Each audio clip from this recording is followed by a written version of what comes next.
الله وبركاته. الحمد لله رب العالمين والصلاة والسلام على سيد المرسلين وعلى آله وأصحابه كلهم أجمعين. أما بعد. புகழனைத்தும் அல்லாஹ் ஒருவனுக்கே உரித்தானது. அவனது அன்பும் அருளும் கண்மணி நாயகம் முஹம்மது ஸல்லல்லாஹு அலைஹி வஸல்லம் அவர்களின் மீது அவர்களின் அறிவுற்றி வாழ்ந்த உத்தம சத்திய சகாபாக்கள், தாபிஈன்கள், தபா தாபிஈன்கள், நாதாக்கள், சுஹதாக்கள், குறிப்பாக இந்த முபாரக்கான வேளையில் கலந்துக்கூடிய ஜமாத்தார்கள் அனைவருக்கும் அல்லாஹ்வுடைய ரஹ்மத்தும் கிருபையும் தொடர்ந்து நிலவட்டுமாக. ஆமீன் ஆமீன் யா ரப்பல் ஆலமீன். اللهم صل على سيدنا محمد الذي قدرت البركة بذاته ومحياه وتعالى في الأوائل بدينه ولياه. الحمد لله. அல்லாஹ் இப்புனிதமான முபாரக்கான அல்லாஹ்வுடைய பொருத்தம் இருக்கக்கூடிய நிக்காஹுடைய மஜ்லிஸில் அல்லாஹ் நம்மை அமர்த்தியிருக்கிறார். அல்ஹம்துலில்லாஹ் அல்ஹம்துலில்லாஹ் ஹம்தன் கஸீரன் தய்யிபன் முபாரக்கன் ஃபீஹி. இன்று மனவர்களாக அமர்ந்திருக்கக்கூடிய மௌலவி சபீர் அத்தாரி அவர்கள் எங்களோடு 7 வருடம் எங்களுடைய கஷ்டத்திலும் நஷ்டத்திலும் நாங்கள் 8வது முடித்ததற்கு பிறகு எங்களுடைய கல்லூரி படிப்பு முடியும் வரை அதோடு மட்டுமில்லாமல் மௌலவி ஆய்வுடைய அந்த கல்வியையும் எங்களோடு 7 வருடங்கள் எங்களோடு பயின்றார்கள். அல்ஹம்துலில்லாஹ்.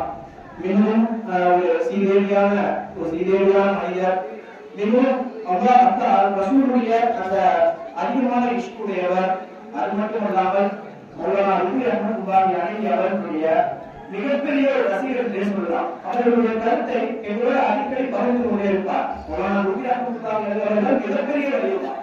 அப்படிப்பட்ட ருபி ரஹ்மத்துல்லாஹி அலைஹி அவர்களுடைய கவிதைகளை, அவர்களுடைய ஆன்மீக சொற்களை எங்களிடம் அடிக்கடி சொல்லிக் கொண்டே இருப்பார், எங்களிடம் படித்து கொண்டே இருப்பார். அல்ஹம்துலில்லாஹ். ஓடக்கூடிய காலத்தில் எல்லாரும் உத்தாரமார்களையும் பொருத்தத்தை பெற்றார். பொருத்தத்தோடு குறித்து அல்ஹம்துலில்லாஹ் இருக்கிறார். அல்ஹம்துலில்லாஹ். இன்று இப்படிப்பட்ட நிகாஹுடைய சூழ்நிலையில் ஒரு ஆலிமையும் ஒரு ஆலிமாவையும் அல்லாஹ் தேர்ந்தெடுத்திருக்கிறார். அதற்கு நாம் அல்லாஹ்விடத்தில் அதிகமாக சுக்குர் செய்ய வேண்டும். அதற்காக அவருடைய வாழ்க்கைக்காக அதிகமாக நாம் சுக்குர் செய்ய வேண்டும். அதிகமாக அவர்களுக்காக துஆ செய்ய வேண்டும். இது நிக்காஹுடைய மஜ்லிஸாக இருப்பதால் நிக்காஹை பற்றி சில விஷயங்கள் சொல்லிக்கொண்டு நான் இந்த பேச்சை நான் முடித்துக் கொள்கிறேன். இன்ஷா அல்லாஹ் நிக்காஹுடைய தொடர் அடுத்த ஆரம்பம். அல்லாஹ் தஆலா குர்ஆனிலே கூறும்போது وَمِنْ خَلَقَ لَكُم مِّنْ أَنفُسِكُمْ أَزْوَاجًا لِتَسْكُنُوا إِلَيْهَا وَجَعَلَ بَيْنَكُم مَّوَدَّةً وَرَحْمَةً إِنَّ فِي ذَلِكَ لَآيَاتٍ لِقَوْمٍ يَتَفَكَّرُونَ. நிச்சயமாக அல்லாஹ் உங்கள் இருவரையும் படைத்தான். உங்களுக்கு மத்தியிலே அல்லாஹ் நிம்மதியை கொடுத்துள்ளார். நீங்கள் நிச்சயமாக பிக்ருடையவர்கள், சிந்தனை உடையவர்கள், இதை எடுத்து நடப்பார்கள் என்று அல்லாஹ் குர்ஆனிலே கூறுகிறார். இது மட்டுமல்ல, பல ஆயத்துகளில் அல்லாஹ் இந்த நிக்காஹ் என்பது கட்டாயமாக ஆண்களும் பெண்ணும் செய்ய வேண்டும் என்பதை அல்லாஹ் சொல்லி காட்டுகிறார். நபி ஸல்லல்லாஹு அலைஹி வஸல்லம் அவர்கள் அதைத்தான் அதிகமாக வலியுறுத்தினார்கள். அதற்கு நான் அதிகமான ஹதீஸ்களை சொல்ல விரும்பவில்லை. ஒரு ஹதீஸில் சுருக்கமாக சொல்லியிருக்கிறேன். இந்த ஹதீஸ் எல்லா நிக்காஹ் மேடையிலும் சொல்லப்படக்கூடிய ஹதீஸ். ஸல்லல்லாஹு அலைஹி வஸல்லம் அவர்கள் சொன்னார்கள், அன்-நிக்காஹு மின் சுன்னதி ஃபமன் ரகிப அன் சுன்னதி ஃபலைஸ மின்னி. என் நிக்காஹ் என்பது என்னுடைய சுன்னத்தில் நான் காட்டிக் கொடுத்த வழிமுறை, நான் செய்த வழிமுறை. இதை விட்டு யார் நிராசை அடைகிறாரோ அவர் என்னை சார்ந்தவர் அல்ல என்று ஸல்லல்லாஹு அலைஹி வஸல்லம் அவர்கள் சொன்னார்கள். ஸல்லல்லாஹு அலைஹி வஸல்லம் அவர்கள் இந்த அளவுக்கு வலியுறுத்தி சொல்லியிருக்கிறார்கள் என்றால் நிக்காஹ் என்பது எவ்வளவு முக்கியமான விஷயம் என்பதை நாம் மனதில் வைத்துக் கொள்ள வேண்டும். இன்று ஒருவர் நான் இல்லதான் என்று சொன்னால் அவர் முஸ்லீம் ஆக முடியாது. முஹம்மது ரசூலுல்லாஹ் என்று கலிமாவை முழுவதுமாக சொன்னால் அவர் முஸ்லீம் ஆக முடியும். அதே போன்றுதான் வெறும் நாம் தொழுதால், வரலாறு வக்துகளை தொழுதால் நாம் ரசூல் ஸல்லல்லாஹு அலைஹி வஸல்லம் அல்லாஹ்வும் சொன்ன முழுமையான காலியான முஃமினாக முடியாது. அப்ப ஸல்லல்லாஹு அலைஹி வஸல்லம் அவர்கள் காட்டி தந்த வழிமுறைகளை நாம் பின்பற்ற வேண்டும். அப்பொழுதுதான் அவர்களுடைய பொருத்தத்தை நாம் பெற முடியும். அந்த பொருத்தத்தை பெற்றால்தான் நாம் முழுமையான காலியான முஃமினாக ஆக முடியும். அதற்கு பிறகுதான் அல்லாஹ் நமக்கு பொருத்தத்தை நசீபாக்குவார். ஆக இந்த நிக்காஹுடைய விஷயத்தில் வேறு நபர்கள், மாற்று நபர்கள் அதை விட்டு அதாவது இந்த நிக்காஹை பற்றி பலர் பல விதமாக சொல்வார்கள். எந்த அளவுக்கு என்றால் சிலர் கேள்வியாக சொல்வார்கள், வெளியே இருப்பவர்களுக்கு நிக்காஹ் செய்யாதவர்களுக்கு நிக்காஹ் செய்தவர்கள் மீது ஆசையாக இருக்கும், நமக்கு எப்ப நிக்காஹ் நடக்கும் அப்படின்னு சொல்லிட்டு. ஆனா நிக்காஹ் செஞ்சவங்களுக்கு ஏன்டா நிக்காஹ் செஞ்சவர்கள் சொல்லிட்டு கேள்வியாக சொல்வார்கள்.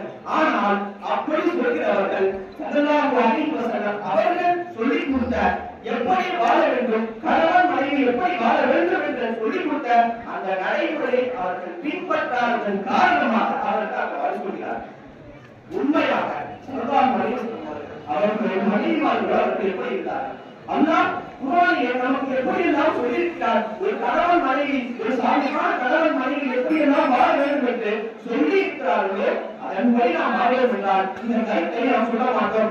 இந்த கருத்தை நாமும் பேசினால் நாம் ஒரு முக்கியமாக ஆக முடியாது என்பது இதன் மூலமாக நாம் புரிந்து கொள்ள வேண்டும், மனதில் வைத்துக் கொள்ள வேண்டும். ஏன் சிலர் இப்படி காரணம் சொல்கிறார்கள்? ஸல்லல்லாஹு அலைஹி வஸல்லம் அவர்கள் யாருக்கு காட்டிய வழிமுறை என்ன வாழ வேண்டும்? நம் இமாம்கள் மக்கள் பயானில் அவ்வளவு சொல்கிறார்கள். காரணம் என்ன? புரியாமல் இருக்கிறோம். ஸல்லல்லாஹு அலைஹி வஸல்லம் அவர்கள் அவர்களுடைய நல்வாழ்க்கையில் அவர்களுடைய மனைவிமார்களிடத்தில் அவர்கள் எப்படி அணுகுமுறையை பின்பற்றினார்கள், அவர்கள் எப்படி அவர்களுக்கு நடந்து கொண்டார்கள். இன்று நாம் திருமணம் முடிக்கிறோம், நாம் நமக்கு மனைவி திருமணமானால் மனைவி நம் வீட்டிற்கு வருகிறார்கள்.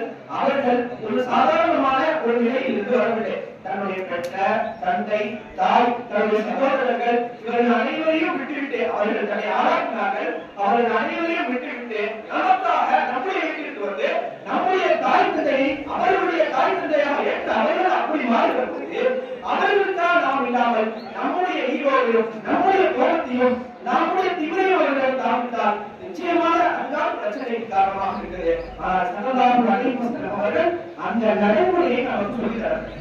ஸல்லல்லாஹு அலைஹி வஸல்லம் அவர்கள் நமக்கு சொல்லிக் கொடுத்த நடைமுறை என்னவென்றால், ஸல்லல்லாஹு அலைஹி வஸல்லம் அவர்கள் எந்த ஒரு வீட்டில் ஸல்லல்லாஹு அலைஹி வஸல்லம் அவர்கள் சஹாபாக்கள் பற்றி பிரச்சனைகள் வரும், என்னென்ன விஷயங்கள் பொருளாதார விஷயத்தை பற்றி பேசுவார்கள், உண்மை பிரச்சனையை பற்றி பேசுவார்கள். அவர்கள் ஒட்டுமொத்த மக்கள் முன்னாளுக்கு தலைவராக இருந்தார்கள். அவர்களுக்கு இல்லாத பிரச்சனை நமக்கு வந்து விட்டது. அவர்கள் செய்யாத வேலையை நாம் செய்துவிட்டோம். ஆனால் ஸல்லல்லாஹு அலைஹி வஸல்லம் அவர்கள் வீட்டிற்கு வந்தார்கள் என்று சொன்னால் அதை அனைத்தையும் வெளியே விட்டுவிட்டு வந்து உள்ளே ஒரு கணவன் ஒரு மனைவியிடத்தில் மிகவும் ஆசையானவர்களாக இருப்பார்கள். அந்த கோபத்தை வீட்டுக்குள்ள மனைவிகள் காட்ட மாட்டார்கள், அவர்களுக்கு உதவி செய்வார்கள். அவர்கள் வேலையாக இருந்தால் அந்த வேலைக்கு உறுதுணையாக இருப்பார்கள் ஸல்லல்லாஹு அலைஹி வஸல்லம் அவர்கள். இப்படிப்பட்ட நடைமுறையை நாம் பின்பற்றினாலே இப்படி எக்கச்சக்க சம்பவம் இருக்கிறது. ஸல்லல்லாஹு அலைஹி வஸல்லம் அவர்களுக்கு இல்லாத பிரச்சனையும் வேலையும் நமக்கு வந்துவிட்டதா? இப்படி ஸல்லல்லாஹு அலைஹி வஸல்லம் அவர்கள் நமக்கு கற்றுக் கொடுத்த நடைமுறையின்படி நாம் வாழ சொன்னார். நம்முடைய வாழ்க்கை மிக சிறந்ததாக இருக்கும். ஸல்லல்லாஹு அலைஹி வஸல்லம் அவர்கள் எப்படி அவரோடு மனைவிமார்களோடு வாழ்ந்தார்களோ, அவர்களோடு எப்படி அணுகுமுறை வைத்தார்களோ அதே போல நாம் வாழ வேண்டும். ஒரு சின்ன சம்பவத்தை சொல்லி நான் புரிந்து கொள்கின்றேன். ஸல்லல்லாஹு அலைஹி வஸல்லம் அவர்களுக்கு வெள்ளை நிற ஆடைதான் மிகவும் பிடித்தமான ஆடை. அவர்கள் எப்போதும் வெள்ளை நிற ஆடை பாறைகள் இருப்பார்கள். திடீரென்று கலத்திலே ஆடையை அணிந்து அவர்கள் வீட்டில் அமர்ந்திருக்கிறார்கள். அப்பொழுது சஹாபாக்கள் எல்லாம் கேட்கிறார்கள் ஆச்சரியமாக, யா ரசூலல்லாஹ், உங்களை போன்ற ஆளுநர்கள் பார்த்ததில்லையா யா ரசூலல்லாஹ் என்று கேட்கிற போது ஸல்லல்லாஹு அலைஹி வஸல்லம் அவர்கள் சொன்னார்கள், என் மனைவி உம்மு சலமா இந்த ஆடையை கொடுத்து நீங்கள் போட்டால் நன்றாக இருக்கும், அழகாக இருப்பீர்கள் என்று சொன்னார்கள். அதற்காக நான் இதை போட்டுக்கொள்கிறேன் என்று சொன்னார்கள். நாம் நம்முடைய மனைவியிடத்தில் எதையெல்லாம் எதிர்பார்க்கிறோமோ அதே போன்று எதையெல்லாம் எதிர்பார்த்து அவர்கள் செய்ய வேண்டும் என்று நினைக்கிறோமோ அதே போன்று அவர்களுக்கு எதிர்பார்ப்பார்கள். அந்த எதிர்பார்ப்பையும் நிறைவேற்றக்கூடியவர்களாக ஷரீஅத்தின் அடிப்படையில் எந்த இதாக இருந்தாலும் நிறைவேற்றக்கூடியவர்களாக நாம் இருக்க வேண்டும். ஸல்லல்லாஹு அலைஹி வஸல்லம் அவர்கள் ஆயிஷா ரலியல்லாஹு அவர்களை செல்லமாக குமைரா என்று கூறுவார்கள். குமைரா என்றால் செக்கச்சிவந்த சின்ன பெண்ணே என்று அர்த்தம். இப்படி ஸல்லல்லாஹு அலைஹி வஸல்லம் அவர்கள் எக்கச்சக்க அறிவுரைகளை நமக்கு வாழ்ந்து காட்டியிருக்கிறார்கள். அதே போன்று நம்முடைய வாழ்க்கையை அமைத்துக் கொள்வோம் என்று சொன்னால் நிக்காஹ் என்பது அனைவருக்கும் இன்பமான ஒன்றாக இருக்கும். அதை புரிந்து நடக்கக்கூடிய பொறுப்பை அல்லாஹ் நம் அனைவருக்கும் தருவானாக. இந்த மனவிழாவில் எழுதக்கூடிய ஷரீஃபுக்கும் அவர்களுடைய அந்த நிக்காஹுடைய மனைவிக்கும் அல்லாஹ் நீண்ட ஆயுளை தருவானாக, அவர்கள் நிறைந்த சுகத்தை தருவானாக, அவருடைய வாழ்க்கையில் செல்வ செழிப்பை தருவானாக, பரக்கத்தை தருவானாக. ஸல்லல்லாஹு அலைஹி வஸல்லம் அவர்களும் சஹாபாக்களும் தாபிஈன்களும் நபிமார்களும் எப்படி வாழ்ந்தார்களோ அதே போன்று தருவாங்க. அப்படிங்கிற தௌஃபீக்கை நம் அனைவருக்கும் தருவாங்க. நிக்காவை தவறாக நாம் புரிந்து கொண்டிருக்கிறார். அந்த புரிதலை கண்டறிந்து அல்லாஹ் நீக்குவாங்க. ஆவாசு தாவா அல்ஹம்துலில்லாஹி ரப்பில் ஆலமீன். அஸ்ஸலாமு அலைக்கும் வரஹ்மத்துல்லாஹி வபரகாத்துஹு.